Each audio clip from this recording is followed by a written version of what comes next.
What do you think? Might work. It's worth a try. Do you hear me? Pull to open. Pull to open. Yes, and what do you do? Live pig's blood, herbs and pepper. Why am I thinking of food? From now on, it's a healthy vegetarian diet. Oh, my giddy aunt. Oh, crumbs. Here come the drums! So here it comes, the sound of drums. Here come the drums, here come the drums.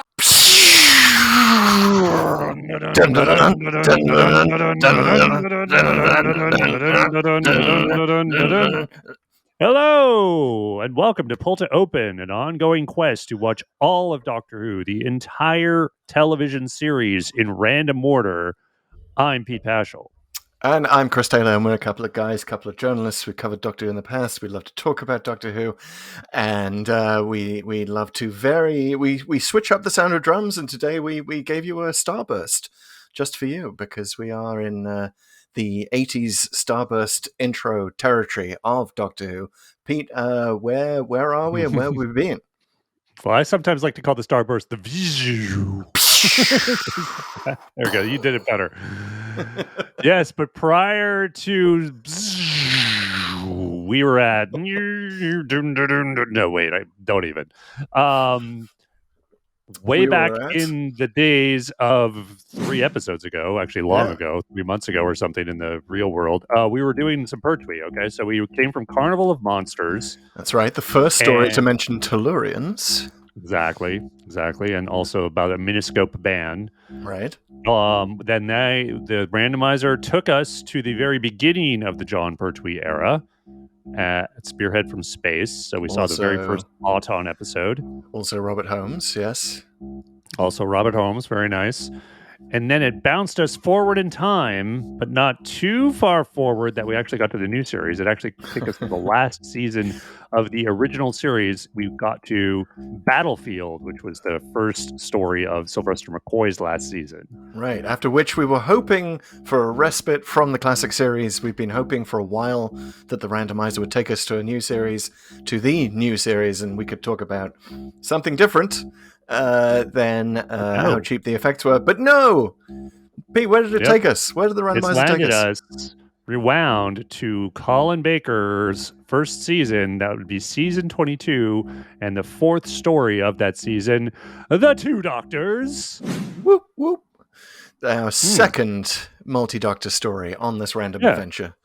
It took us to Day of the Doctor first, which is just unsurpassed as a multi-doctor adventure. And then this one, which is sort of the odd duck of multi-doctor. Which barely qualifies as a multi-doctor, because it has 2 doctors. It's in the title, just the 2. And just arguably 2. Every regeneration episode is thus a multi-doctor story, but doesn't really matter. No, they tried here. It's an interesting thing. There's a lot of things to talk about with regard to it being a multi-doctor story and what that means for the story and the show itself. There's some behind-the-scenes stuff with that. We'll get into it. We'll get into all of it, guys. We're going to talk about the 2nd Doctor, the 6th Doctor. The Doctor's not here. Maybe we won't. But there'll be a lot of talk about that. Missing seasons that this episode might imply. I've got a new theory on that, by the way, so stay tuned for it. But before we do that, we should first go into the Pull to Open feedback loop. Yes. Yes, folks, and first up in the feedback loop are reviews. Reviews are great. Thank you, everyone who has left a review so far. We really appreciate them. If you have not left a review, please do. It doesn't really take long at all. Go ahead, fire up the Apple Podcast app. That's actually the best place, one of the only places to leave reviews. But whatever app you happen to be listening on, please go ahead and review us. We really appreciate it. They really help with the visibility of the show in the app. And leave us an emoji if you want to, or if you're feeling really ambitious, leave us an emoji story, as in a summary of a Doctor Who story in emoji form. Exactly, we do. But we have one of those this week. Yes. Spoiler alert. Spoilers. Because we also love to read our reviews live on the air. Which I'm about to do now. Go ahead and leave one, and this could be you. And Valyard90 is the handle of the person who left this review. You could be Valyard90. Since it's the Valyard, it could be you or it will be you in some dark future. between your 12th and final incarnation. This is the value odd between the 90th and 91st incarnations. But someone who resides in Great Britain, fancy that. Hey. And the review goes like this. Here, the title is "Must Listen for Anyone Wanting Doctor Who and Randomness." And who doesn't want all of those things? I don't know. I mean, if you want Doctor Who, surely you want randomness. I mean, right? Just they you kind of go together. Oh, you want the dice with the cosmos. That's what we say here. All right, and at 5 stars. Thank you very much, Valyard90. And it says, really enjoying this. Watching along is great, and the podcast is still awesome without knowing the stories. Well, yes. I like that. I'm glad it is. My Doctor Who emoji story. Okay, so here it goes. Here's the Doctor Who emoji story. Elderly woman, door, younger woman, it looks like, and then 3 crying emojis, like the real crying, not the crying tears of joy. If it is a young woman, I was looking at this earlier and trying to figure out what that other emoji is. Would this be the girl who waited? Would that be I was going Amy there Pond? too. Yes, I think it is. Yeah, because that's a tearjerker. That's a really dramatic one, and you have elderly Amy and younger Amy. The Amy we know and love, and it's all in there. And I think that's what it is. And she goes through a door. Yep. There's definitely a door in the episode.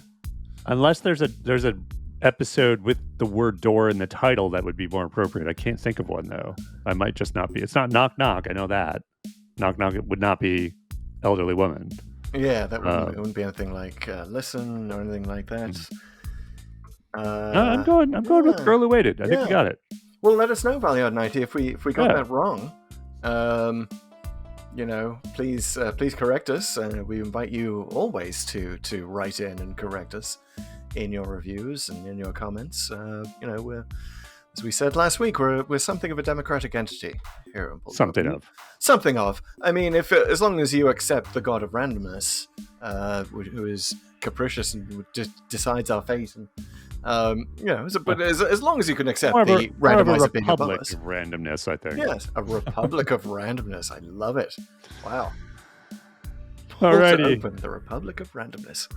Yeah. Folks, that's the reviews. Again, you could be just like Valyard90 here.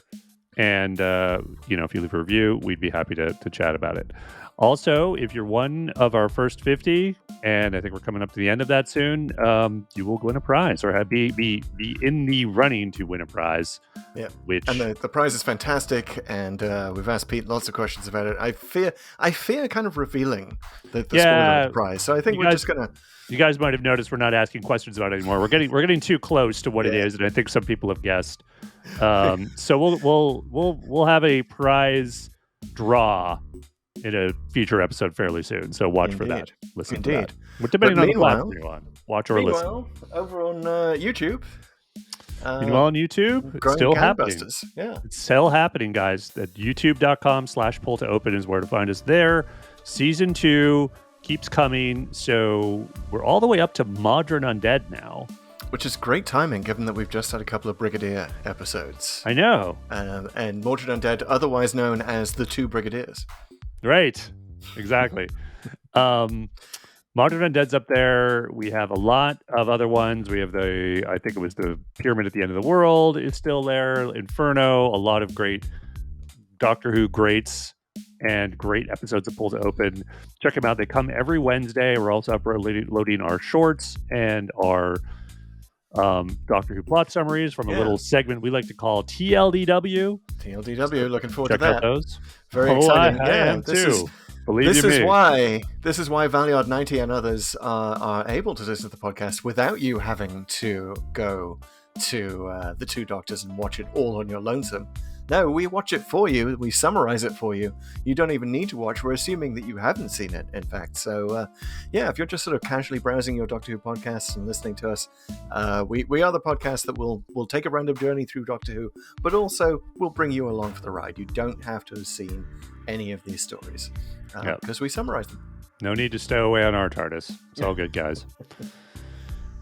All right, we're also back and alive and rising fast on TikTok. We just had a great week, our first real full week in a long time. We did a bunch of videos from our Spearhead from Space podcast. A lot of good interaction. Good to know the audience is still into it, still into talking about it. The audience is still into Shirtless Doctor. Still into Shirtless Doctor. So, as we talked about at the Spearhead podcast, we think it's the only shirtless scene in Doctor Who is when John Pertwee goes into that shower. In classic Doctor Who. Yes. Oh, yeah, the classic, because he's shirtless like constently. New Who, it's like, the companions are just wandering around the TARDIS going, put some clothes on, Doctor. Pretty much. Well, I remember when I was cutting that video, I almost forgot. How could I forget? It's like in the Matt Smith's last episode, The Time of the Doctor. He's like naked in half the episode. It's like, okay. Like, was this some kind of, like, how Tegan... No, sorry, it was Nyssa who stripped down in her last episode with the skirt. I mean, Matt Smith was just like, let's the full Monty, baby. Like, we're doing it. He was filming a bald scene, wasn't he, in a movie at the time? So they, Moffat just got carried away. The possibilities of like, we can have him take his wig off, and then it all just grew from there. It grew from there. Heyo. Anyway, there was a comment on that video about the shirtless scene, and it's more of a correcting comment, possibly. I'm not actually sure about this one. So when we talked about it, I speculated, is this the only shirtless scene for the Doctor in all of Classic Who? And someone says it is IHH, I believe is the handle. And they said the second Doctor was almost naked in The Enemy of the World, episode 1, but that's all I can recollect. Which, okay, interesting. I've obviously never seen it because it's a missing episode. And I think there's a beach scene, I think, in the first episode. So, but I believe, and someone let me know if I'm wrong about this, that he actually has like an old school swimming outfit. You know what I mean? Like it's kind of like almost like a tank top with some trunks. So I don't think it's full on shirtless, but someone correct me if I'm wrong. Well, so I think it might still be that Spearhead is the first shirtless scene. I may be falling down a rabbit hole here, but I've just discovered that the Doctor Who wiki has an entry on nudity.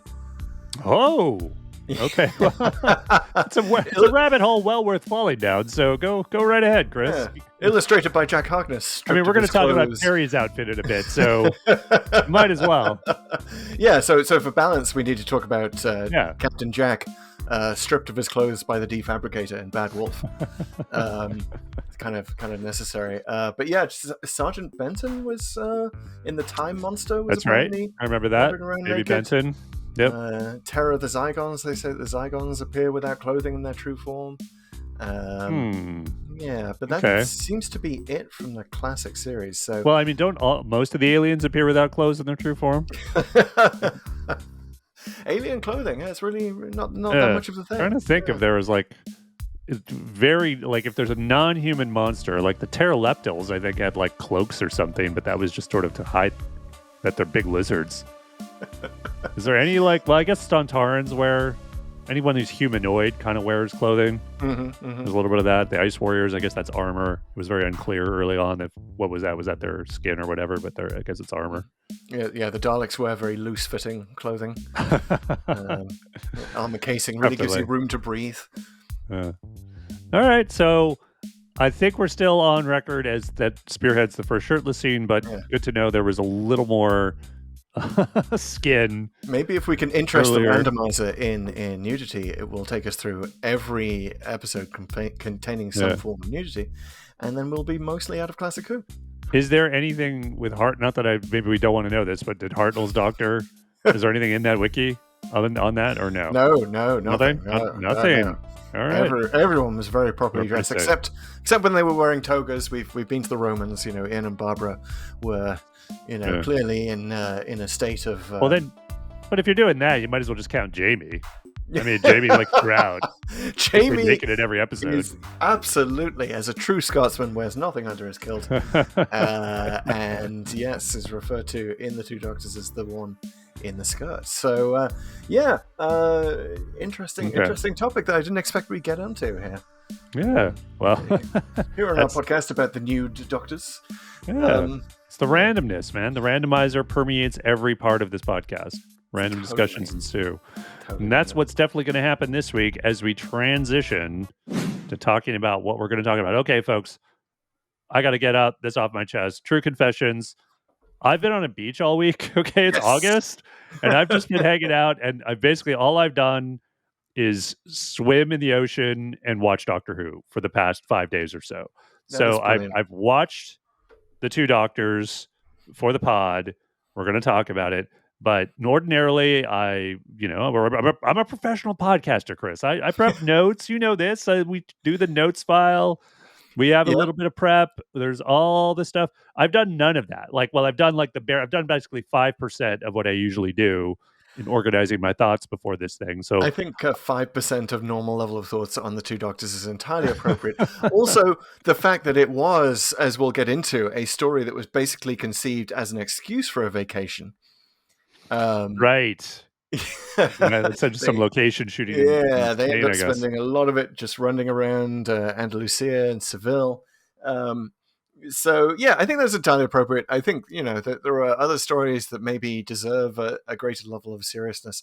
I think being on holiday and watching the two Doctors just kind of made for each other. So, yeah, I mean, they made it on holiday. Well. We're talking about it on holiday, or just after anyway. It's such an August kind of story to talk about. Yeah. It's really perfect. Much better now than in the middle of winter where we might actually be jealous of the actors running around and Lucia. But anyway, I am procrastinating because it is my turn.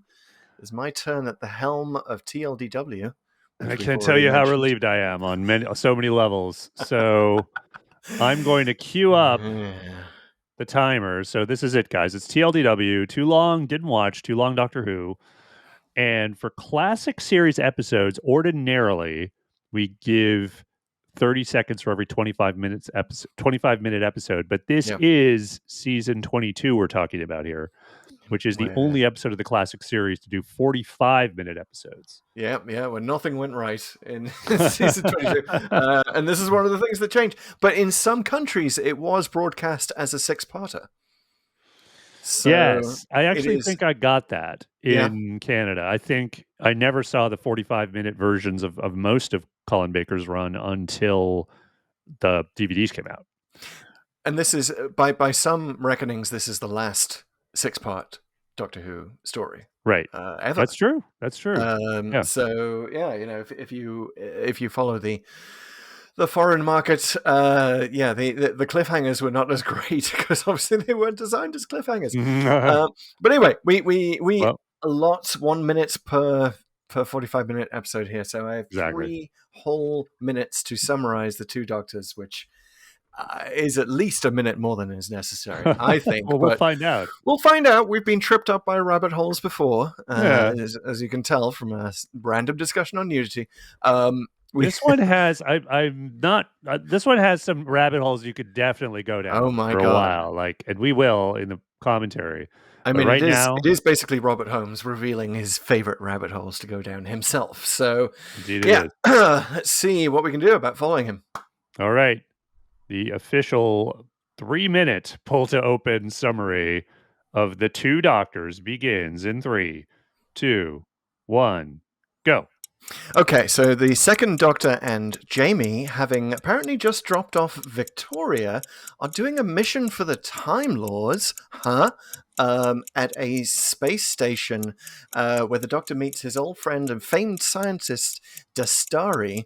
And the Doctor's a little concerned because some of Dastari's scientists are getting very close to discovering the secrets of time travel, which the Time Lords don't like, and the Doctor is doing the Time Lords' bidding. So he goes and finds Dastari and tries to talk him out of the time experiments, but Dastari has his own evil plot in mind, and it involves the Sontarans who invade the station and shoot up a lot of people, and it's all about these alien creatures, the Androgam, and there's a evolved version that looks a lot like Servalan from Blake 7, and there's a chef called Shockeye who just wants to taste flesh, and Androgams are also cannibals, and they're really 1 minute badly evolved kind of species. Anyway, they capture the Doctor and they torture the Doctor apparently, and Jamie gets completely traumatized by this. Meanwhile, the Sixth Doctor and Perry, having come from a fishing vacation, appear on the same space station because they're worried that the Second Doctor appears to be vanishing and therefore out of the Doctor's timeline. So he's feeling weak and he collapses. But eventually, they all go to Spain. They all go to Andalusia for no apparent reason.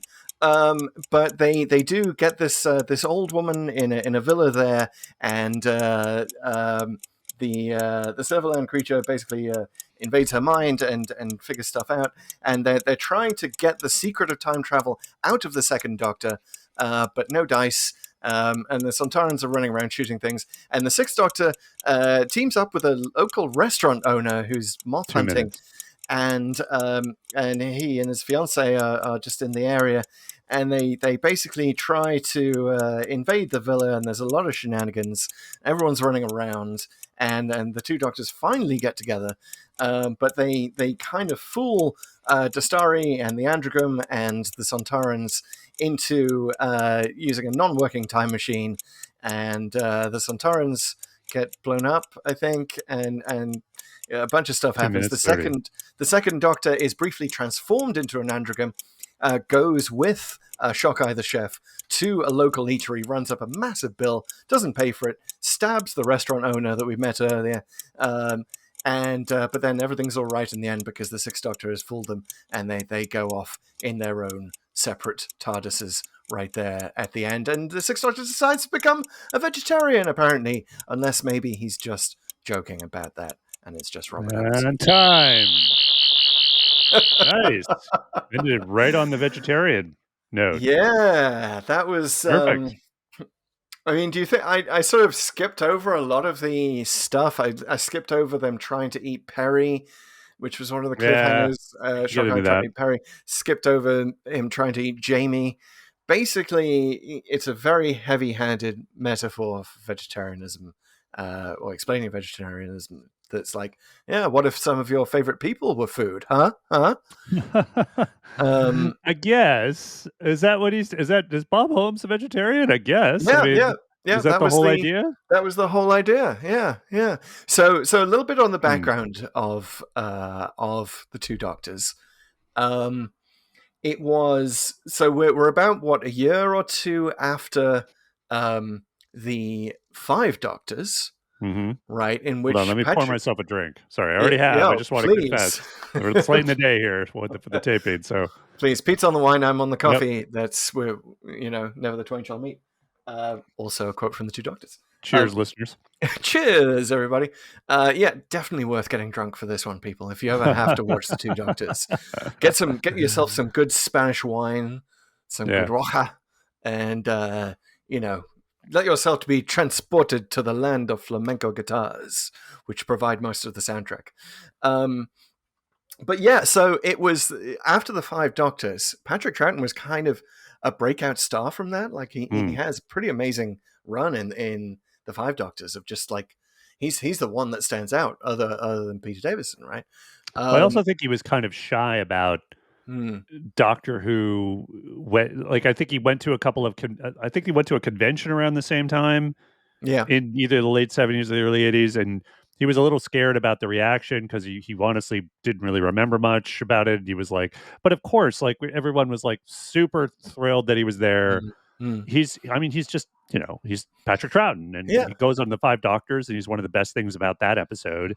And of course, it's like, hey, if you have an opportunity to bring him back on the show again, you do. Why wouldn't you? Yeah. Apparently that there were other suggested names for this, something like the Androgam connection or something. Right. But yeah, Bob Holmes really wanted to. I mean, Bob Holmes was untouchable at this stage. He was the grand old man of Doctor Who. He could write about anything he wanted, and vegetarianism was a cause close to his heart. But also, John Nathan Turner, producer of Doctor Who, was in the market for a nice vacation. And he thought, why not New Orleans? which was the initial plan for where to set the two doctors, the story that became the two doctors. Okay. And Holmes wrote a whole script on that basis, which is why the androgams are called androgams, because it is an anagram of gourmand. Okay. So he thought, well, what is specifically New Orleansy about New Orleans, right? Well, for many people, it's the food. So he's like, food. Here's my chance to, impart my thoughts on vegetarianism to a young and impressionable audience. Which, fair enough. It was a big deal in the mid '80s. Everyone was doing it. We've actually just been to the Mark of the Rani, right? With Kate O'Mara was a famous vegetarian. Which was the episode after this. So it was just in the air. It's everywhere. It's funny, weird timing. Like I listen, as longtime listeners might know, I listen to the Big Finish audios sort of at a cadence, like when I like to listen to it when I'm exercising or doing whatever. And there was an episode I just listened to. Oh God, what was it? It was the Fifth Doctor and Perry.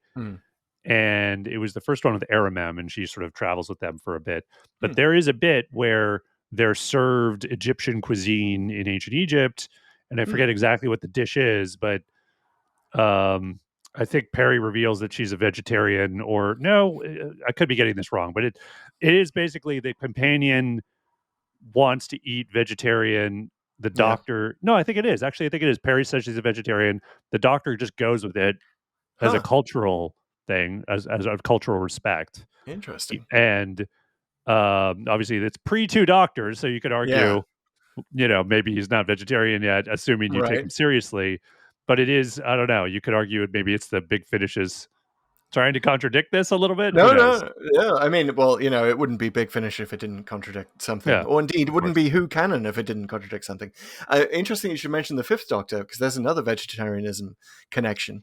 Because, of course, Peter Davison played the dish of the day in Hitchhiker's Guide to the Galaxy. Have you seen that? It is, it's fantastic. He plays a beast who wants to be eaten, which is, a solution to the ethical problem of eating meat. Right, breed a beast who will come to your table, talk about how he's been fattening up his haunches, and that was Peter kind Davison. of the Ood solution. You could say, they want to be slaves. They don't have any meaning. What exactly? What's the problem? And Peter Davison doing this in front of his wife Sandra Dixon, who was also in Hitchhikers. So fascinating Whovian connection there. But that was a very famous scene, and that was 5 years earlier. So vegetarianism very much in the air, not just in British culture. Well, it's not the only theme of this show. I feel like there's all the stuff with Chesini and Shakai and Dastari, and they're talking about altering her so that her nature. Is her nature really changed from being this androgam, which I guess what Shockeye is representative of what they're normally like, has she achieved a higher state of being? And there's a lot to unpack there.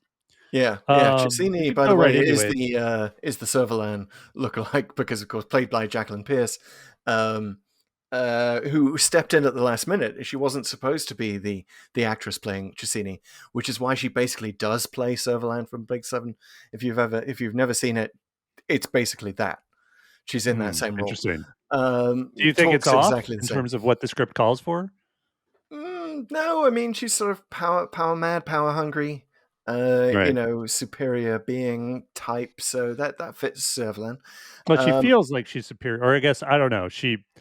You kind of like wonder what the hell Dastari's even doing, right? Like, I mean, I guess he's trying to prove to himself he can change the nature of something, and they can become, this functioning member of whatever society. There's a lot of problems with this. I feel like, because it's like here's the thing, like. You could argue there's sort of racist overtones, and we could talk about that if you want to. I honestly don't feel like that is either the point or the appropriate thing to infer from all this. I feel like there's a bigger sort of societal and science point this is trying to make, and it's more along the lines of Planet of the Apes. Like you have these primates. Like everyone knows Planet of the Apes. They get enhanced and It's all about the switch in Yeah. perspective. If you look at us from the outside, we seem to be, quite barbaric. In And I'll certain ways, confess, right? I have not seen any of the new Planet of the Apes movies other than the Mark Wahlberg one, which was Right. years and years ago. But I do feel like the point of like, well, you can enhance an ape, but it's still an ape and will be driven by whatever instincts Mother Nature has deemed, that basically whatever their basic instincts are, which I think it might be correct, it might not be, but I think that's kind of where this is trying to go. The Yeah. problem is Shockeye is clearly this sentient thinking person. Yeah. I don't. He's quite evolved. He's sort Yeah, of, so what if he's focused on food? Yeah. yeah, a He, little bit. yeah. I'm a little. I actually don't mind the sci-fi thinking about it. I just don't think it's all that sophisticated here. You know what I Yeah. mean? Like there is. I think Star Trek honestly does this a little better because again, we're not talking about like racism is like two people of the same species. There's no discernible relevant difference really, other than maybe something cosmetic. I'm kind of oversimplifying here, blah blah blah, but you know what I mean. Whereas different species who are sentient, which is only happens in sci-fi, obviously, but you get something like the Vulcans Mm-hmm. and the humans in Star Trek, and it's a slightly different thing when there are clearly like the traits are like that one might be more intelligent or in the case of Vulcan physically Right. stronger. Like there are clear differences that are like you just can't right away, Yeah, like, and in the case so, of the androgam, the difference is that they look Scottish. They have big orange eyebrows and they got sort of kilt, sort of a kilt. and kind of offensive boils on their faces. Like that's the level of commentary that we're Carry a at here. scimitar. Yeah, and then it's Or is it a kind of cutlass? I don't know. I can't remember my choice. swords. Yeah, scimitar maybe, but he does like to lop things off with a giant sword. Does old Shockeye? But yeah, it's sort of interesting because of course we got Jamie in there, right? So we've got a true Scotsman, and then a guy who sort of looks like a Scotsman, which I think was kind of the point. It's like, hey, this guy is not so different from you, and he's a cannibal, like there's not that much of a racial distinction between you and him, except for big fuzzy orange eyebrows. So that's kind of interesting. But just to finish the story of how this got made, Robert Holmes wrote this whole script that was full of the differences between American English and British English. Right, that was what part of the snappy dialogue that Holmes is known for dealt with a lot of that. So a lot of those jokes were just left on the cutting room floor, right? When the BBC said, no, you can't go to New Orleans, choose somewhere closer. Oh, okay. Yeah. It was going to be Venice for a while, which would have been interesting. And then they just end up in Seville. And this is actually the last major location shoot of the classic series, the last location shoot abroad. Oh, yeah. Outside the UK. Think of it. And it's kind of because of this that they kind of messed it up really badly. A lot of stuff was lost in transit. They had to remake some wigs at the last minute. Like it was a complete shit show. And the restaurant owner and his wife, when they go moth hunting, there was a whole scene there where they had to refilm it at incredible expense because they were told there was like a hair in the gate or something.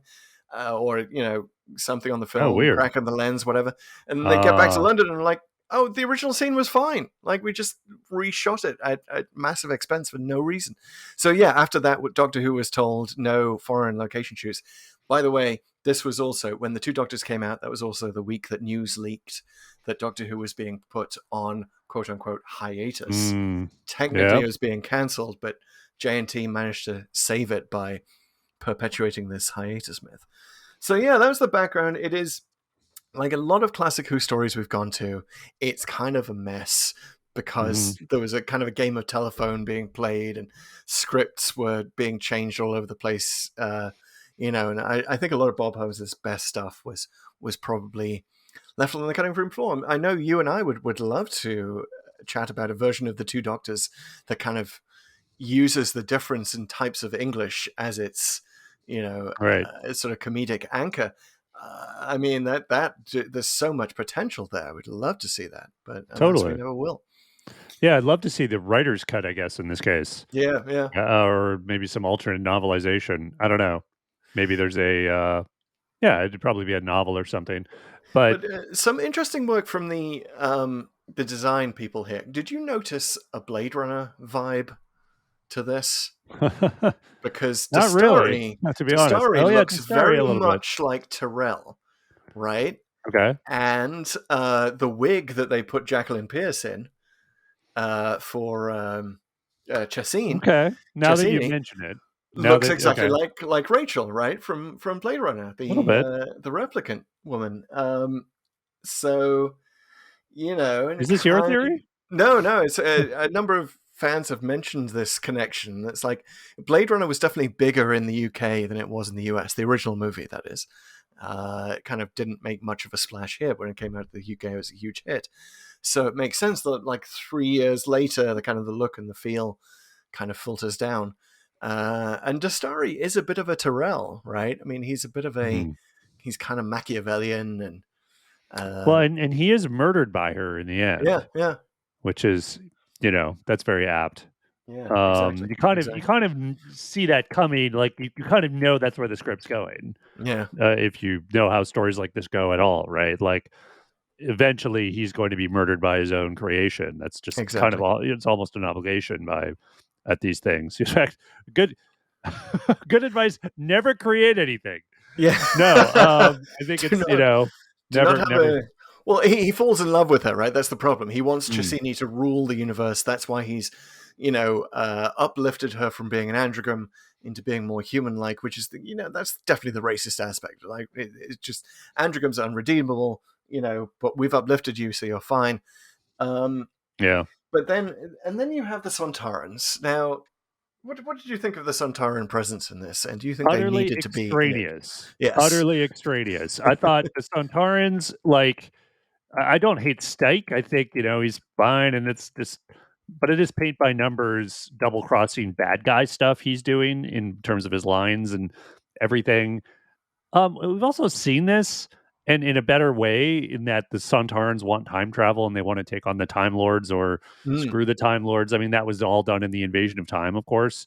Right. And here, this is that. It's not even that light. It's the idea of that, but nothing more. Right. And so, you never see them, their actual assault on the space station. That's never seen.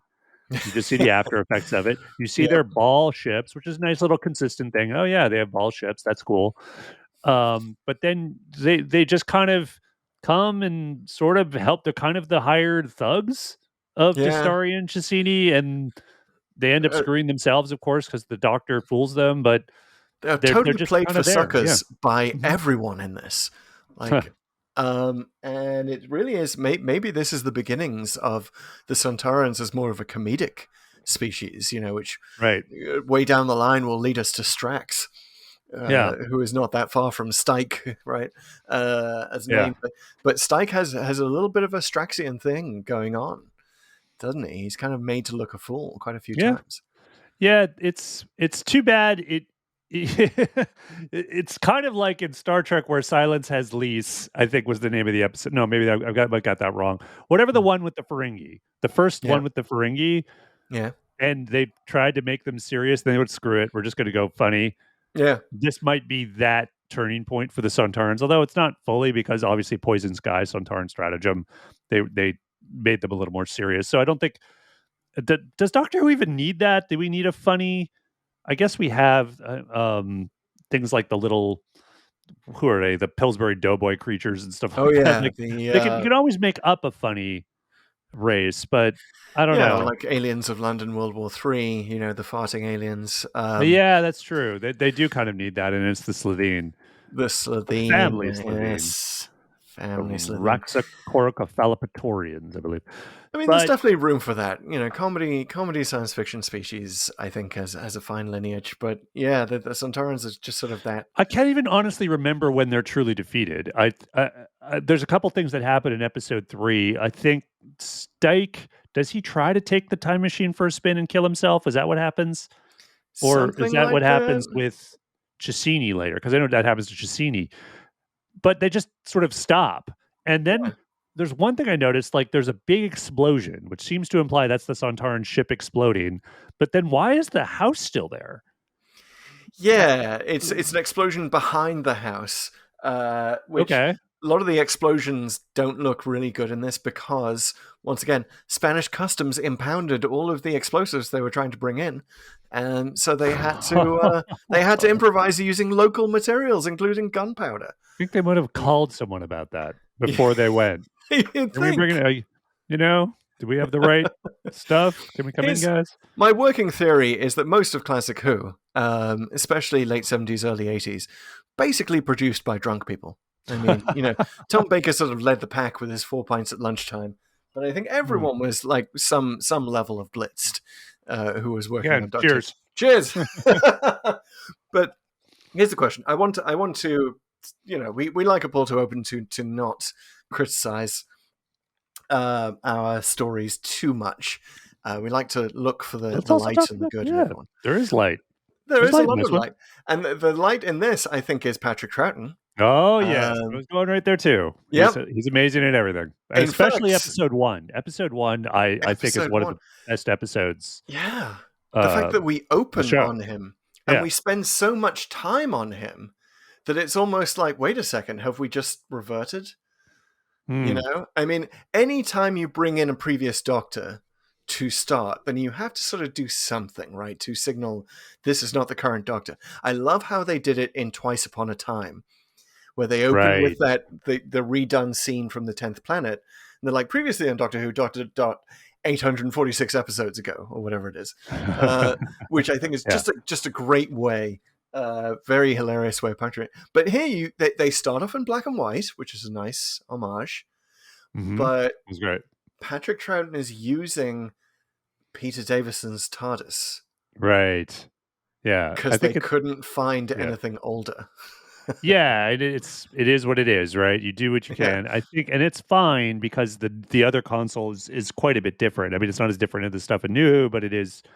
You definitely got like, oh, interesting. And I think in fans' minds, you kind of like, you might even shift in your head because you probably weren't even noticing.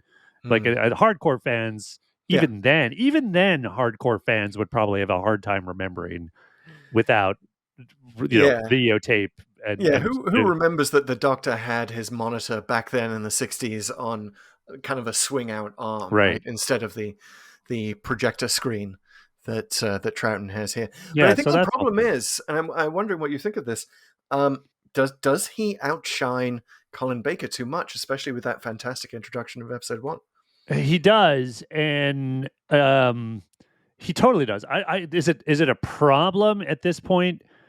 I don't know. I think it's a problem later on, but then again, he's not as commanding later on. But that episode 1, I mean, all the stuff with Troughton and or Second Doctor and Dastari, like all that's great. It's a great cerebral, intellectual discussion. There's a lot revealed there about philosophy, about the politics of the cosmos and the Time Lord's role in it. Yeah, and the fact that the Doctor had been sent there before to represent the Time Lords, which is interesting. So that's all good. Colin Baker, it's also like Colin Baker's first season still. And again, he only had 2 seasons, but it is like he's really still figuring himself out. And he's kind of almost creating his own tricks here. I mean, he's sort of falling back. This is a thing Colin Baker does in the first season a lot. He's got this sort of woe is me. I have the burden of, being a Time Lord on me, but it doesn't work in the way, say, that Tom Baker did it in like Pyramids of Mars and stuff, where you kind of take him. So like, I can't take Colin Baker seriously when he's like, oh, the ripples of the time stream will reach me. I've been killed in my second incarnation. It's going to take a few centuries for it to like you can't you just, dude, you're just a melodramatic jerk. Like why? I don't like, even though I think he's trying to play it differently, his performance and his Doctor kind of gets in the way of that. Yeah, he That's the he problem. comes across as sort of insufferably arrogant. I mean, the Sixth Doctor, they end the Sixth Doctor by playing to his strengths by putting him on trial, right? Yeah. Colin Baker was a barrister in a former life. He has that intonation, that sort of loyally side to him, and you should play to those strengths, but I guess they didn't know they were his strengths there. To my mind, the problem is not so much comparing Troughton and Baker as it is comparing Jamie and Perry Hmm. as companions, because Jamie is, although he's playing the traditional companion role of being naive and not understanding things, Right. and being the hairy Scotsman. Perry is just kind of just complaining about everything, and this is what we have seen throughout our Perry encounters. Not just the slipping accent, poor Nicola Bryant, Yeah. and the fact that she uses chips to mean what an American would call fries with paella. Right. But Well, also the fact also that that she's basically in a bikini the whole time. I mean, yeah, pretty much. It's like, fair enough. Skittering around on those heels as per usual. Well, they're every in time. Spain for a good chunk of it, Mhm. so it is like, okay, fair enough. The Doctor, even the Sixth Doctor, takes off his coat for most of it, and he's in his vest, and he unbuttons his shirt. I mean, it's hot. Yes, I like it when they're appropriately like, disrobing. I was just on the beach. Like, I'm not going to be, wearing my frock coat or whatever. He does have a special Spanish waistcoat, does Colin Baker, Mm. Colin Baker's Doctor, which he seems to have changed into in quite a hurry in the TARDIS. But yeah, he brings himself down to just 2 layers, that bit closer to nudity. Yeah, it's too bad. Like Perry, I don't even know. I'd have to we'll eventually get to her entire run. I don't know if she ever has a really good memorable line, but I will say Jamie has a bunch in this one, right? Like, Yeah. and the one I like a lot is I still remembered it to this day, where the Doctor says something like, "There's a conspiracy." What kind? And Perry's like, "What kind of conspiracy?" And Jamie's like, "A plot." Yeah, he actually means a plot. Yeah, he's Jamie splaining, which I think is just a wonderful thing for Jamie to do, because I just thought, yeah, I love that Jamie hilarious thinks comedic he's line. a lot smarter than he is. But Fraser Hines, he's just so adorable. You can't, and he just can't not love him. knows that character in and out. I mean, he just sort of falls right back into it. By the way, okay, interesting thing. I want to get into a bit of a Doctor Who nerdy thing quickly, if you don't mind. Oh, never. So, okay. There's the bit at the beginning. So this is the episode, and this is I'm doing a full transition. So I hope you've said all you wanted to say about Perry and Jamie comparing them. Yeah, there's not much. The full transition here is that this is the episode where people latch on and say, hold on. The Doctor and Jamie are on a mission with the Time Lords. But wait a minute, the War Games was apparently the first time the Doctor had any contact with the Time Lords. And the first time Jamie had heard of them. Right. And so how could this does not fit anywhere into the second Doctor's timeline, even though they talk about like they left Victoria somewhere and they're going to go back for her. So it seems like Robert Holmes is sort of trying to place it somewhere in the middle of Troughton's run. Right. But there's no way it works. It doesn't work. So people have latched onto this like, oh, well, we never actually see Patrick Troughton regenerate in the War Games. Right. Maybe which we talked about in Spearhead from Space. It's the only missing regeneration. Yeah. Totally. And maybe there was this fueled speculation. Is there a secret season? Is there a season 6B? 6B, yeah. That happens so that instead of regenerating him right away, he becomes an agent for the Time Lords. He does some missions for them. Maybe they even bring back some companions because he's more effective with companions. So he does that. And then after a while, the Time Lords, the High Council shuts that down and he begins his exile. Kind of a cool theory. I like it. Here's the thing. I don't, here's my problem is it's not Occam's razor. Okay. So you clear, like if you really look at this and see what Robert Holmes intended, and maybe it was fading memory, and totally understandable at the time, and people weren't, writing chronologies and you doing couldn't just whatever. consult the internet. Yeah. It was just he threw in a throwaway line about Victoria, but isn't the Occam's razor version of this that the Time Lords did this and then erased their memories of it? because we've seen this a lot. There's a lot of memory erasing stuff that goes on. I mean, even the doctor, him or herself, clearly has had their memory erased many, many times. There's the Exactly. whole worm thing with, the Matt Smith doctor, and then there was the end. The 12th Doctor forgets Clara. So you could have easily, okay, the Time Lords, or not just not the Time Lords specifically, but like the CIA. Yes, the Gets Celestial them, Intervention yeah, Agency. goes to the doctor first, gets them to do this. At the end of whatever he does for them, erases his memory, and he's back on his way. Isn't that the better theory? That is definitely the more Occam's razor compliant theory. Especially I mean, this is the first time I've looked back at the two Doctors through the lens of the timeless child, in which we know that the Doctor has had his or her memory erased multiple times now, has been through multiple sets of regenerations, is basically being gaslit by the Time Lords each time. Right. Yeah. Who's this guy? We talked about that deadly assassin. Exactly. It's like box. What? It's kind of like it's Gallifrey's The Truman Show, basically, and the Doctor is Truman. So I can totally buy now, post Timeless Child, that this is the Time Lords just experimenting with their memory erasing. Oh, by the way, we've got to stop the. It's on my to-do list. Could we just send one to stop this space station developing time travel? We'll send the Doctor. He's only half regenerated anyway. He's half regenerated. He's got grey hair now, so we'll just use that fact. He's looking significantly older. Couldn't it? Didn't Just for Men exist back then? Like, why didn't they? I think the story is that Patrick Troughton was just too big of a star, and he was like, "Dye my hair? Why would I do that? I have perfectly normal black hair, just like I did in the 60s. What are you talking about?" And they were just like, okay. You couldn't really just fix it in post back then. Yeah, you couldn't.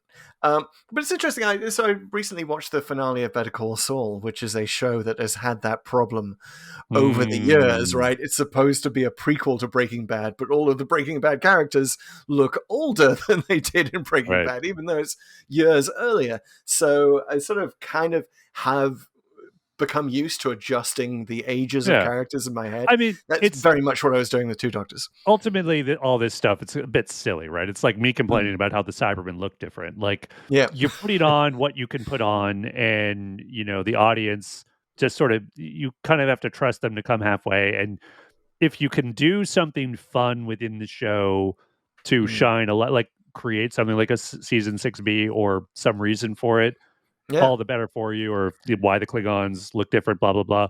Great. Go ahead and do that. But you don't need to. You really don't need to. I mean, we're going to there's a thing I remember when I was very briefly an actor in senior year of high school. We worried once about switching the set, and there was more light on the set in between scenes than there was normally. And they're going to see this stuff that people don't see. It's like the audiences don't care. They get it. They're there for the story. They're not gonna give you a thumbs down because you moved some stuff in between the two acts. It's fine. I mean, stuff moves so fast. You've really got to just pay attention on a meta level. I mean, it's this old scriptwriter trick of always mention something twice in a story if you want the audience to actually pay attention to it. Because once is too much, it'll just fly by. They'll miss it. They won't understand the MacGuffin, right? You have to have two different characters explain the same MacGuffin twice, right? And shoehorn that into the script there somehow. Here's the okay. So we've talked. So I heard, Chris, that you have to explain MacGuffins twice, or people won't understand what it is, right? What helps I'm sure it helps even more if you explain MacGuffins 3 times. Sure. But I wanted to get to an area where I think we are probably going to differ, which is, speaking of the Second Doctor, love this. I absolutely loved the final episode where the Second Doctor gets androgymed. He gets his... And I didn't love it at the time. I will point out that at the time I was a humorless pre-teenage Doctor Who fan and was like, "Why? This is just stupid. They're giving the Doctor orange eyebrows And a top boils hat. and a top hat, and they're making him really interested in food and all of this." I watched it again, and I just like, after slogging through the rest of the two Doctors, which is kind of a slog, kind of sags in the middle, to see them just sort of going off with such a gay abandon in their top hats into Seville and just chattering excitedly about the food that they're going to eat. And Patrick Troughton has such great line readings on all of these, talks about blood sausage and brandy sauce and all of this, and changes his voice. It gets really deeper when he gets androgyned. But I love those scenes. It kind of, I don't know, it made me think a little bit of like Wind in the Willows. Like I got a Toad of Toad Hall vibe from, just the sheer utter delight that they took in food. Even though that delight was motivated by, the desire to eat creatures such as humans. I didn't care. It was just so much fun that I feel the story needed at that point. Here's the thing. I see where you're going with that. I actually don't think it's that much fun. And I don't think it's fun enough to justify what it does. Because I do think it's just sort of there and it's this weird thing they do, but written better, written with more humor. If you actually maybe saw them like in a almost like like in Rocket Robin Hood, they would have Friar Tuck eat something and throw it over his shoulder. Like if they were doing things like that in a very kind of crazy way, like I think I would have been more along for the ride. Yeah, props definitely needed the chicken legs. Or just a completely empty chicken bone thing, like something absurdly big, and just do tons of that stuff. That would have been great. But they just you just hear about it. Oh, they ordered all this stuff and they ate it, and there's not even much of a mess, honestly. So I think it was kind of a decent idea for a comedic scene, and Patrick Troughton does deliver 100%. But it's just like, whatever, guys. I guess it's kind of fun. Yeah, I mean, it's the idea of fun versus actual fun. You're absolutely right that they were kind of asleep at the wheel when time is supposed to have passed, but we cut back to their table and they've still got the same giant half a pork pie sitting there. You're like, oh, this is confusing. Looks like no time has passed at all, and they haven't actually eaten all this stuff. I mean, this sounds like another thing. Like the food was caught in customs, guys, along with the explosives or something. Like they just didn't go all the way with it. I think because again, they did this while they were drunk, apparently, and no one ordered the food or thought like, let's do this. If we're gonna have a crazy food scene, let's have a crazy food scene. Like we're a TV show. We're Doctor Who. Come on. Yeah. Let's get all the food in Seville here. The restaurant scene is also controversial because Oscar, who's the same guy who hunted the moths, gets stabbed. And by the way, Oscar is, the rumor is that it was sort of like, this is what Robert Holmes thought of the Sixth Doctor. That's why he put the character of Oscar in there. That he would just, that you want to stab him, I guess, but also that he's just sort of preening and kind of, to use a non-PC word from the 80s, poncy. Got that kind of... So Robert Holmes wrote actually Oscar does like use he the thought word. The Sixth Doctor was? Is that what it was? Yeah, so he does actually use the word. Again, this is the 80s. I guess we can get away with it. He uses the word effete. To describe the sort of the dumbing down of the races or something. There's some mention of like, humans have become effete or something like that. It's kind of a bit icky. You watch it again through modern eyes. Wait a minute. Who says effete? Is it Oscar? No, it is said of the humans, I think. Let's see if I can find it here, but it's the story. It's early on. Doctor, our races have become tired and effete. Yes. Our seed is thin. Interesting. Yeah, so it's Bob Holmes getting a little eugenicsy with it. Yeah, well, the story is certainly.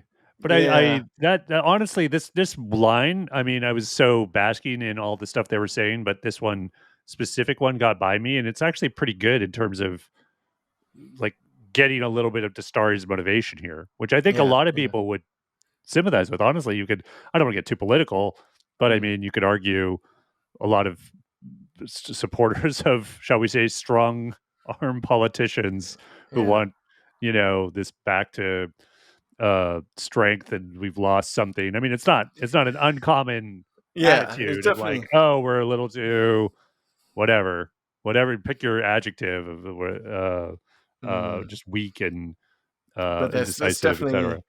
definitely a relic of the homophobic politics of the 20th century overall, I Yeah. guess. Well, is effete But really? It's not really a slur, though. Effete is just mm, kind of like you're kind of timid, passive. yeah. Because I remember, like, the Sixth Doctor actually uses that adjective to describe his previous self in the Oh, Twin Dilemma, interesting. I believe. Huh. Yeah. Yes, affected, over-refined, and ineffectual. But I remember Perry goes, "You were sweet," and he goes, "Sweet, effete." That's basically what he says. Mm. That's so the Sixth Doctor's almost dismissive of the Fifth. Um, Yeah, I I don't mean, know. it is a synonym for degenerate, which has its own history. But anyway, No one says move- effete, Chris, except the story. I guess. anyway, And point politics. is that Oscar is murdered, right, in Yes. his own restaurant, and there doesn't seem to be any point to it. Also, by the way, I don't know if you spotted the bag of blood that he's so obviously wearing under his shirt. Oh, So I guess maybe he's you just ruined it even more. No, I never saw that. But it is silly. The murder is dumb. Like, I mean, it's extraneous. Again, like a lot of things in this story. Like, let's murder this guy. Just to kind of like, I don't hate it because it was like, let's let the villains be villains. But what Oscar was, he never quite becomes a character in the story, honestly. Like, he's kind of there and he's sort of helping out a bit. You kind of can't help but like him for whatever reason. He's just kind of the random dude who stumbled on a Doctor Who episode, and he's kind of like, all right, I'll do what I can. And he's like, oh wait, I got to go back to my job, I guess. But he dies, and you're like, you don't feel much either way. Like, oh, should I be sad here? Should I be angry with Shockeye and the villains? I'm just not and feeling we're much. also sort of as an audience, you're sort of wondering, wait a minute, is that the same guy?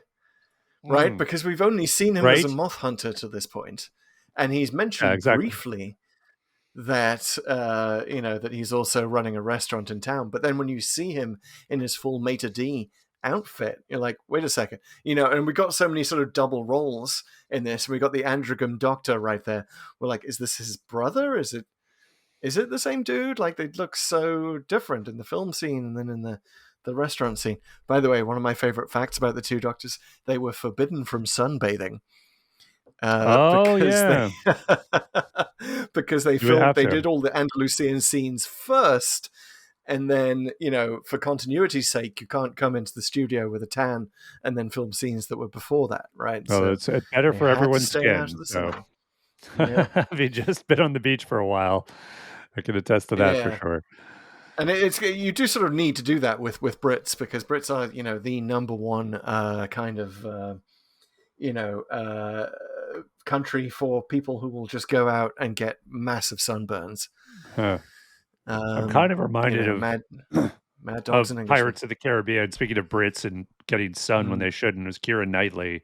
Her skin tone is all over the place in the original Pirates of the Caribbean movie, because I think she ignored the same instructions from whatever. Good for her. Yeah, it's interesting. So, okay, one more Second Doctor thing, and I'll be done on the Second Doctor. I know you wanted this, Pete, as well, but it seems that the default mode from the 3 Doctors and from the 5 Doctors is that the Doctors' regenerations bicker, right, amongst themselves, and no one does that better than Troughton. Like his bickering chemistry with Pertwee is just. It's it's one of the greatest things about that works. Stories. That's good.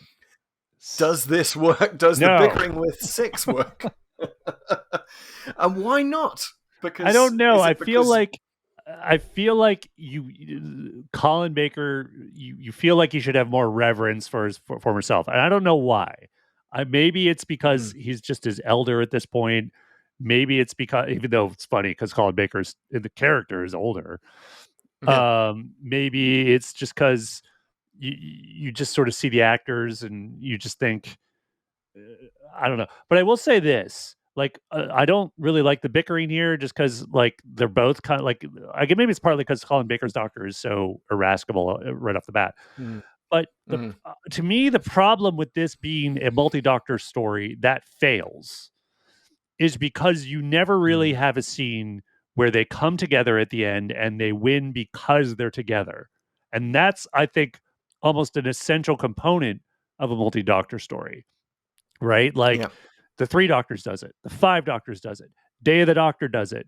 Like, why else bring them together? And even if they don't like solve the entire problem that way, you need the multi-doctor moment. Like that moment, and there's multiple of them in Day of the Doctor. But I mean, just that scene this time where there's 3 of us. Yeah, well, even the scene even before that where Matt Smith and David Tennant are in the vault in the Tower of London, and they're kind of commanding. They've just come out of the mirror or the painting or whatever, and they take command of the scene and they kick their feet up at the same time, like in synchronized fashion. Beautiful. It's perfect, and there's no moment that even approaches that in this. You know, they're just kind of there together. Well, the closest thing is where they're sort of tied up together and sort of agree at the same time, like they're of the same mind, to try some sort of plot with the wheelchair. And they're like, what do you think? Might work? So there's a little bit. I guess there's a hint of that, to be fair. I just want, the thing is you have a multi-doctor story, you hype a multi-doctor story, you want the multi-doctor moment, and I don't think it really happens here. So I'm being a little hard on it. I agree. There's hints of it in episode 3, but there really isn't much of it, and they're not really on screen together much at all. They're not. It's sort of, it's weird because there's so many scenes where they're clearly in the same studio. Right. Because in the back of my mind, I was like, well, was it just scheduling conflicts? Was Patrick Troughton only available on certain days to film certain scenes? And that's why this have had to do it separately. But no, they're in the same studio together, and Troughton was pretty damn available. So, like, why not put the Doctors together more? That's what we're here for. I like that the first episode doesn't do it because you want to build that suspense. You want to build up to it. That's fine. And I think it's actually really good. Like, again, the first episode, I think, is one of the better episodes of Doctor Who. Like, there's a lot of great dialogue. There's a good mystery. You have, Jamie and Patrick Troughton back. That's great. And because they're in the same sets, right? Like, you have all this, like, oh, when is it going to happen? When are they going to get together? They're going to go, you're kind of waiting for it. It doesn't happen in that episode. It's fine. But then it kind of doesn't happen in the next episode. And then there's a lot of all this stuff about, it's really a red herring, and we all knew it was a red herring. Oh, the 2nd Doctor's been killed in the past, and that's going to mean death for the 6th Doctor now, and the cosmos might actually get blown up. Come on, no one bought that. Why did even the 6th Doctor buy it for a second? It just doesn't make any. That's basically really... this was supposed to be called the Androgam Inheritance, right? And Holmes, that's what Holmes wanted to call it.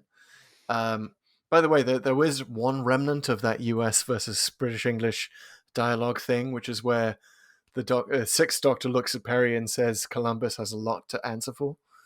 That was meant to be a dig at Americans, but literally the only line that survived. Columbus wasn't American. The very title of the 2 Doctors, I remember in 1985, like that felt like a real letdown. Right, we're doing the bare minimum because we had the 5 Doctors, we had the 3 Doctors, and why is it the 6 Doctors? You got 6 now. Do the 6 Doctors. I know, and even if you couldn't get Tom Baker, because this is definitely very much in the era where Tom Baker was having nothing to do with Doctor Who, why the 4 Doctors is available. I did actually look up. So Richard Hurdnall, who plays William Hartnell's Doctor in the 5 Doctors, had, I think, just died recently. Unfortunately, he died shortly after the 5 Doctors. Because I was like, well, you could just get him back. Well, actually, no, you couldn't. You could definitely get Pertwee back, though. Yeah, You know, sure. Pertwee was just doing the Doctor all over the place anyway. Yeah, he ended up doing the stage Um, play. I remember there was an interview and sort of the making of. Sorry, not that. Somewhere of the life of John Pertwee, but he had very warm thoughts about Doctor Who, yeah, even for years afterwards. So yeah, he would have certainly yeah, been game. So you definitely would have got Pertwee. You got Troughton. Wouldn't get Tom Baker, yeah. but Davison. I mean, why not? Like, Davison you could know, come back. Yeah, you could have a four even Doctors. he's been on record as sort of thinking he left a little too early. That he was a Yeah. little regretful about it. So you got four. So you can Mhm. do the four Doctors at the very least. I mean, that's pretty good. Like that's a Problem with different title. putting Davison's Doctor back with Perry, though, sort of kind of like Perry would definitely want to warn him about Androzani, right? Well, that's a good little You moment, and know you that. could have Colin Baker tell her Yeah, no. And yeah. No, I would Perry. love it if you were a lot nicer to me back then. Yeah, Like, I would have loved little bits like yeah. that. Like, think See, about it. see. Yeah, yeah. Be Why more can't you like be him, more like Doctor. your old self? So yeah, you could have done it. I mean, Yeah, you you could have could have done a it. whole subplot where she's trying to run off with the fourth Doctor. Well, I Um, gotta say, the multi-doctorness of this one, I think left a bad taste in the mouth of a lot of people, and it's because of that they really didn't mm, do them in the books or much other media for a while. That said, there was sort of the mm, exception of the Sirens of Time, which was, I think, either the very first or one of the very first Big Finish audios, which mm. brings Davison, McCoy, and Colin Baker together. So, Right. and But it you does it in a don't good call way. it the Three Doctors, right? You know, Yeah, you doesn't. don't have to. Yeah, And they did actually I mean, eventually do something called the Four Doctors as a graphic novel with the New Who Doctors, but um, you do want to have a reason for it. I mean, if you keep doing the special thing again and again, it's not special mm, anymore, right? So right. you can't just keep doing it. Like that said, we already know David Tennant's back. I mean, but it is the 60th anniversary sort of like I say, once every 10 years, go do it. That's You fine. might, Yeah, and it's a you can party. do. The thing is, like, I guess there's a different school of this, which is to say, like, can you? And this is almost like what this episode is trying to do. Mm, Can you bring the doctors together in a way where it's not the stakes are so high that all of time and space is threatened, blah blah blah, the time war, etc. Um, is that kind of interesting? And I will confess, it is a little bit like because here they just kind of cross paths, and there's no discussion of, oh my god, things must be so bad. This must be the worst thing ever because there's two of us, or four of us, or three of us, or whatever. I kind of yeah, don't mind. That's like, oh, we're just crossing paths because that's what happens when you're a time traveler. You just end up meeting yourself sometimes, yeah. right? I guess Like, it does sort of. It's it's the one example of just sort of almost happening to be there, happening to cross paths, except it isn't really. And we sort of like the Time Lords are kind of big off-screen players in the Two Doctors, right. and we don't fully understand their reasoning. Um, if they're manipulating things at the level that we're talking about, maybe they're manipulating the Sixth Doctor as well. Um, Well, the whole through Time the Lord Second Doctor, component, like, I mean, we could talk about that for a bit. Like, the Time Lord component of this is actually really interesting. It's only really explored much in the first episode, but I really yeah. like the politics in the conversation with the Second Doctor Dastari, where Hmm. Dastari, I think, kind of rightfully gets indignant at the whole idea. Like, I've got to report to the Time Lords just because I'm interested in time travel. Like, who gave you the right Yeah, to police time travel? You think yeah, you're so great? Like, you must have discovered it on like who policed you? Who are you? yeah, You know what I mean? Like, screw you guys. Like, why do you have yeah, any say Gallifrey. whatsoever in what time travel I'm doing? And then there's like the weird Yeah, rules with the time ships we can talk about later. But I really liked that indignation he shows because I share it. Obviously, like it's like yeah, we all know. Also, the Time Lords are jerks, right? Like they're not a good model of a well hmm functioning society. Like they're which is I, what Robert Holmes taught us with yeah, the Deadly Assassin, right? exactly. That was the tearing down of Time Lord society. I love it if they just throw in a line like, "You keep going like this, Time Lords, you'll end up in some sort of time war." Hooks Right. meaningfully to canon. Be great if the Turn the time war camera. had been foreshadowed as well as post-shadowed. Um, Mm. Yeah, that would have been great. But yeah, the biological component of time travel comes out here, Right. which is sort of weirdly interesting. It's suggested that Time Lords have something within their DNA that prevents, what is it, molecular destabilization is prevented by this Yeah, DNA thing. and I guess the idea here, and I again, it goes by pretty fast, and I don't. It's not the MacGuffin, so they don't repeat it. But the Karts and Reimer, who are apparently the scientists who have developing this time travel, didn't entirely develop it, and maybe they stole some of the technology. So it's based more on Time Lord um, tech and symbiosis than other time travel technologies. So therefore, they need a Time Lord to prime it. And Yeah. again, they've never done this before or since, but it's okay. I think in that. I think this is how you create a TARDIS. Essentially, you either grow it or a Time Lord. Basically, it needs to prime the time machine, but it's only because it's based on this technology that they use. So, if you invent time travel in some other way, which apparently the Daleks or whoever have, I don't think you necessarily need to do that because otherwise you're just saying the Time Lords are the only people who control time travel, which is a little like maybe I don't know because the vortex is something they built. It's very weird. I think there's a lot of interpretations you could go, but the fact that they have essentially ignored this ever since tells you, I think, that this is even even if they were trying to say some blanket thing about time travel, it's been retconned to the point where it's like, no, it's really just this one story. Yeah, obviously the first thing you do if you did build a time machine is go forward to the far future where time machines are commonplace and you can just pick up a really awesome TARDIS on a second-hand lot, from some dodgy guy The Type who's 120. selling second-hand TARDISes. Yeah. But you're just like, cool, for people of my, I've just invented the time machine. I'll totally upgrade to this thing. I wonder why that doesn't happen more in time travel stories. First thing you do, upgrade your time machine. I know, right? I think it's kind of like iPhones because once you get past like iPhone 5 or so, they're all kind of the same. They just have better cameras. Like you get slightly better software, and you can always run the new software usually, but there's not really much to it's it. You got slightly a phone. faster. Yeah. The center console doesn't wheeze quite as much. You get to your destination faster with none of that sort of tedious hanging about by the console, chatting about stuff. Yeah, you got a swimming pool, and you got an upside down swimming pool. That's what you get in the TARDIS Mark 40, 50, or Mark 50, I guess.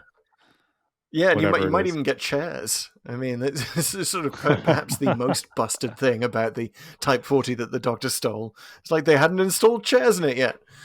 Yeah, and when they finally puts them in, they're too far from the console.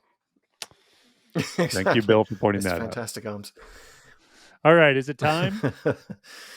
All right. I think it's time to do the questions, guys. It's time for the 4 questions to Doomsday. And question 1 is, why did the randomizer take us here? Chris, what do you think?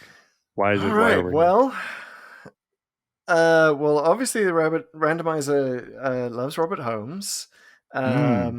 It's kind of enjoying the second Doctor.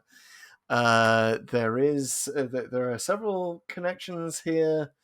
Perry seems to be one of the randomizer's favorite companions. But also, like, we've just come from the Doctor kind of living his life out of order, it is suggested, in Battlefield, with the Doctor being Merlin. So now here we are with the Doctor living his life out of order some more. Totally. Which is kind of cool. Also, the randomizer does love to take us to like a story before or a story after stories we've previously done. Like, that's one of the reasons, one of the ways in which this is true randomness. Like, it bunches up weirdly.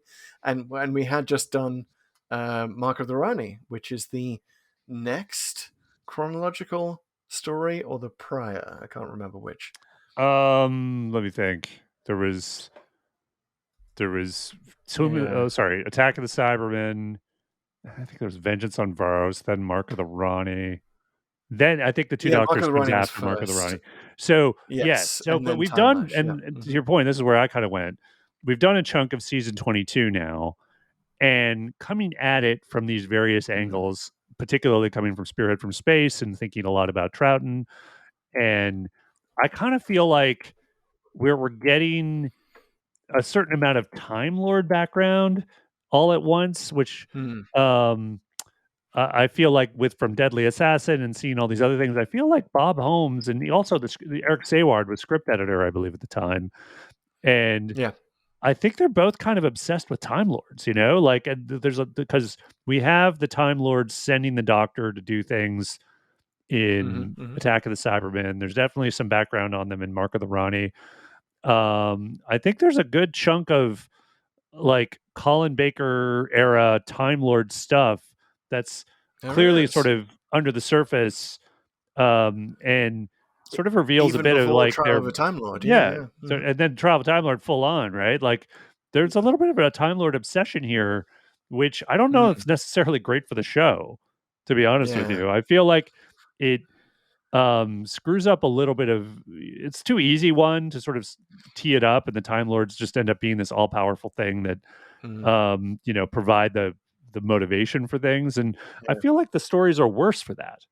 Like Yeah, I agree. Like, if you're going to center the Time Lords like this, actually put them front and center. Like, let's have someone in a big collar come in at some point, right.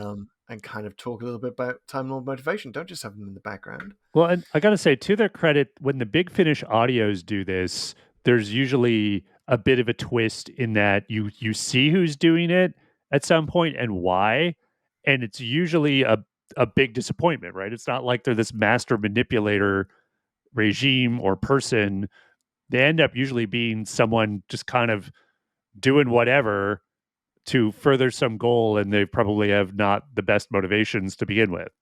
Yeah. And I feel like that's a good little string the Big Finish audios have plucked. And again, deconstructing Time Lord society, I always and taking them down a peg, I think is always a good thing generally.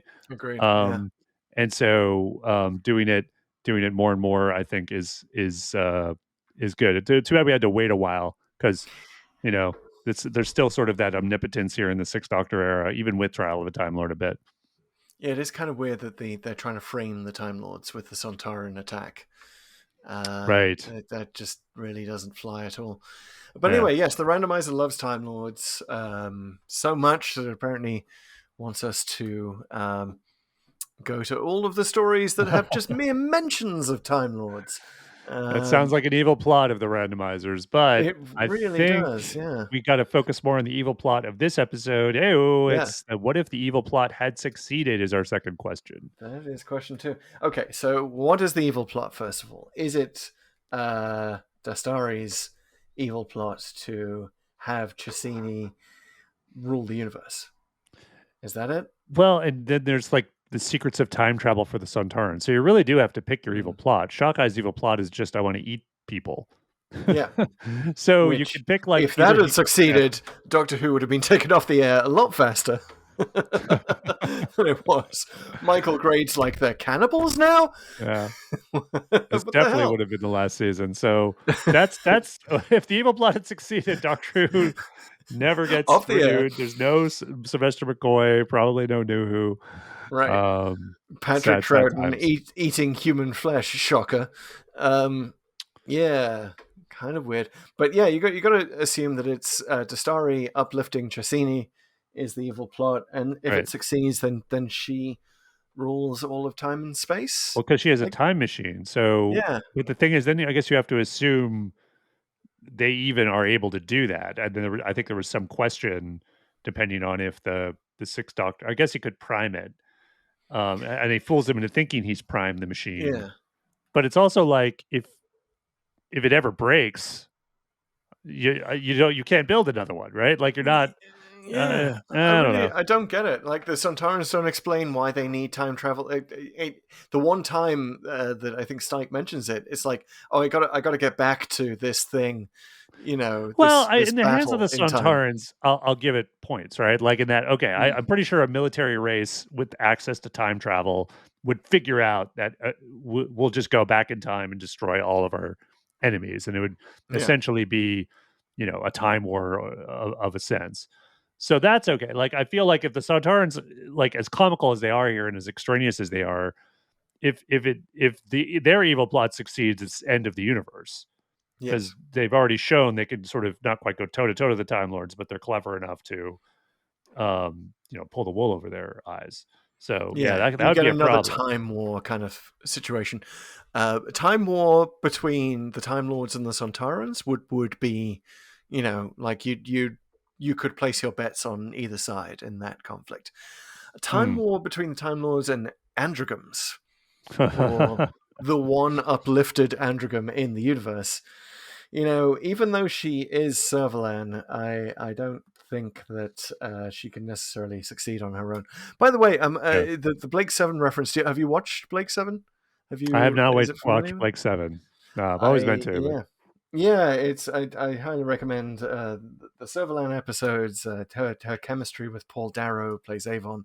It's just exquisite and big part of my childhood, and certainly of Servalan. Well, she wears very interesting and revealing dresses, and has a very sexy short haircut. So Okay, you're selling that's it. probably a big part of my sexual awakening as a child. But Not yes, Perry. Not Perry here. no, God, oh, Perry was so annoying. And there was something that felt fake about her even then, even though I didn't know that the accent was fake at the time. But yeah, okay. So evil plot has to be the Sontarans, basically. Yeah, I So think next that's question. that's only the one that really works, because I think if Chesini wins, I don't know if she really does much. Frankly, like I can't really see her as a queen of the cosmos making a huge splash on anything. Yeah, And the second Doctor goes on is eating people until he has some indigestion and regenerates into Anagram John Pertwee. Androgam John Pertwee. Now that I would see. There you I would go. love to Just a see show. the three Doctors where two of them are androgams, and basically just Troughton and Pertwee going out for meals and just having bickering at fantastic each other over the meal. Yeah. Oh man, I love it. All right. It'd be the Great British Bicker Off. As much as I'd love to dwell on that, we have to go to question 3 of our Question 4 3. questions, which is, where is the Clara splinter? Oh God, is she the one who's sort of? Is she on the Spanish tourist board? Sontaran division or Androgam division? Like just standing at the space station. Well, Chimera I think, or camera. Whatever yeah, it I is, feel like she's handing got to out be on the leaflets. space station. Well, here's the thing: like Shaka gets a good look at Jamie. So does Chesini, actually. Jamie runs off, somehow survives the whole assault. I guess they run, but I'm also like, if these people are competent in the least, they would be like, make sure you kill that Tellurian. Yeah. And I think Clara has to take that hit for Jamie, in the sense that she is there and either is mistaken for him or dresses up like him, and just she gets killed as one of the station people. But it's like, okay, that's the reason Jamie survives. And, you can believe it, because it's like, to these people, like, all humans look alike, right? They're all Tellurians. Yeah, exactly. Yeah. Exactly. So, and there's one in a skirt. Go get her, him, it, whatever it is. Yeah.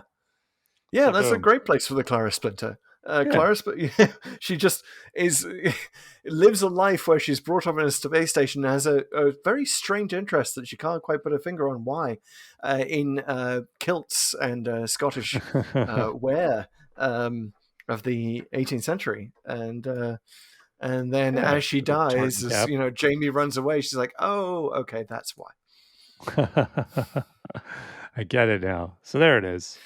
That's my thought. Yeah. All right. Yeah. So I also like the idea of Spanish tourist board, Clara. Just like, come to sunny Spain. There's little flamenco dances in front of the Sontarans. Here, take this leaflet on Andalusia. Seville was it the only nice reason they go there? Because Shaka wants to eat a human? Like, yes. I feel, and there's like some throwaway thing about how it's, I don't know, positioned somewhere in the Sontaran battle. It's a strategic thing in their fight with the Rootans or something. But I forget, but there was some other It's weird piece of dialogue. it is the lamest excuse for let's go on holiday to Seville that I've ever heard. It's just all of a sudden we're here in this villa. Oh, it's cool. But yeah. All right, last Yeah. question in the 4 questions. Is this a Dalek? Is it an Ogron? Or is it a Viscount Banger? And I feel like we're Yeah, both well- coming down on the side of the Ogrons.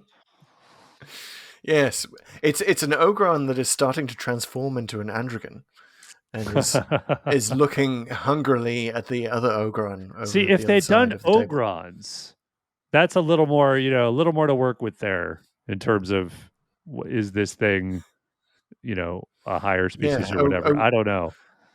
The androgons just seem Ogrons. like people. They're hungry people who have strange customs about what they eat. Ogrons. No, it's Yeah. unfortunately, I'm calling this one the 2 Ogrons. It's Yes. not enough Ogron for 1 Ogron. It's not very good. Again, episode 1 almost redeems it.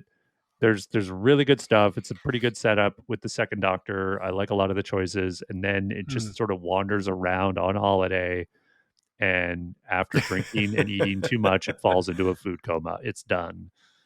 So, yeah, not It's so 2 great. Ogrons in the corner eating paella and chips.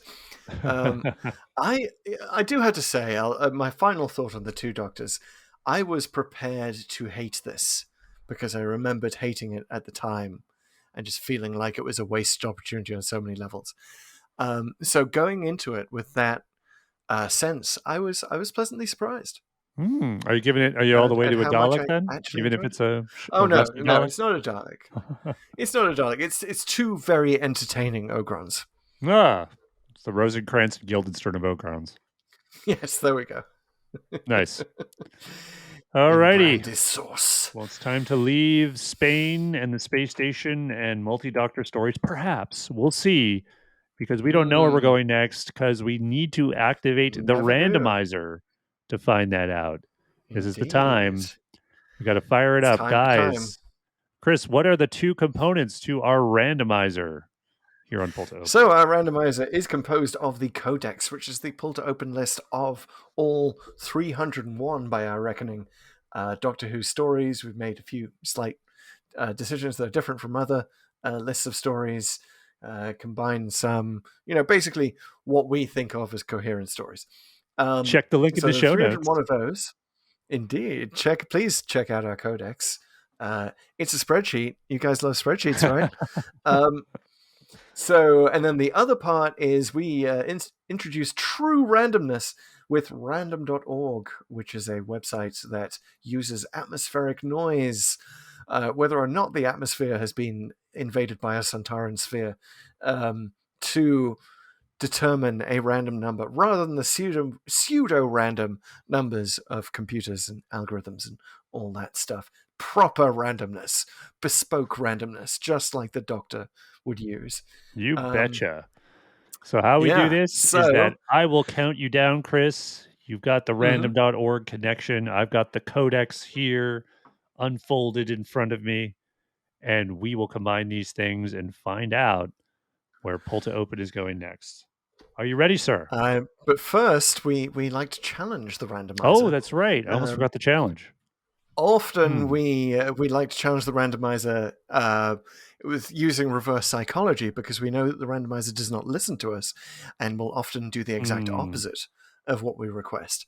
So I'm not even going to mention my desire to get into New Who again after how many Pull to Open episodes have been on Classic Who at this point? That's a good question. We should do a count next time. We should. Probably like at least half a dozen, probably more. The last time we were in New Who was Eaters of Light, which was months and months ago now. Feels like a different life. Really literally a few different lives since several regenerations ago. But yeah, I'm not going to fall into the honey trap of requesting a New Who episode. What I'm going to say, I will. No, go ahead. Oh, you. What I'm going to say is, please, randomizer. This was a very food-based episode. Take us to another food-based episode, perhaps one that makes the case for meat. Oh, in wow. some way. Okay. Interesting. I mean, the Romans might count, for example, if we hadn't already done the Romans, right? There's a lot of feasting in the I Romans. vaguely remember the Time Warrior had some sort of medieval chicken leg crunching or something in there, so we could do that. Yeah. That's so cool. I'm just going to say that. Give us another food story. So I'm going to say, since we recently had our first McCoy episode, I have to request the only doctor, other than McGann, who is kind of the triple Yahtzee of our whole spreadsheet, but the only doctor we haven't done is Eccleston. I want an Eccleston episode, guys. Let's do it. Yeah. Okay. Wow. You are just out there naked in front of the randomizer. Just give us. I've asked for Nuhu, and now it's going to take us to the Aztecs or something. So be ready. Which I think there's food in the Aztecs. Anyway, there is. Okay. Give me a countdown. And we will generate our next location. The countdown begins at 4, 3, 2, 1.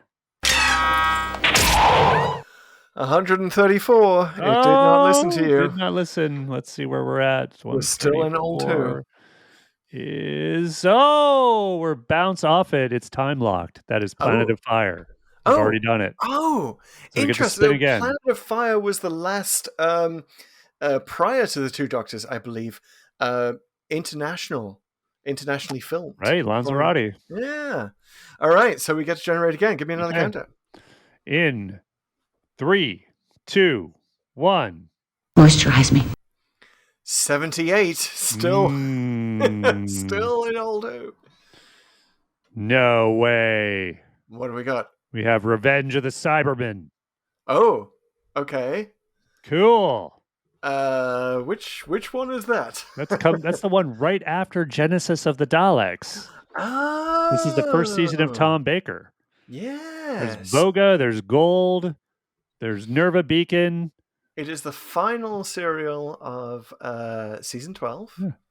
Yeah. It's got all that, along with some aliens with fun eyebrows. You know why this is so great? It's because there's that whole thing at the end of Genesis of the Daleks where we did it, where Sarah Jane finds this costume in a closet. Oh, yes. And it's good memory. She's wearing a different costume in Revenge of the Cybermen, which was filmed first. So they have to somehow find her clothes in the preceding story. Here you go, Sarah. Put this on for no reason whatsoever. Oh, guys. Now we get to find the reason. Yeah, the connections are happening, and they will continue to happen. The next time you join us when we do Revenge of the Cybermen, you have been listening to Pull to Open. It's a podcast. If you have not subscribed yet, please do. And if you're on YouTube, go ahead and turn on that little bell, which gives you the notifications. We like that, and you'll like it too, because you'll get informed every time we upload a new video. The sound of bells. Please follow us on social. We're very active on TikTok at Pull to Open, and also on Instagram and Twitter at Pull to Open 63. And we are here. We are random. We are doing Revenge of the Cybermen next time. I'm excited. More Cybermen episodes. Remember, this is responding to a request from a long time ago when I was requesting more Cybermen episodes. It's finally getting around to it months and months later. You did not specify which Doctor you wanted the Cybermen episode from, but it's all good. It's all good. I'm excited. Never seen it. Looking forward to it. Oh, okay. I'm looking forward to hearing about it next time. Thanks for coming, guys. Talk to you soon. Bye.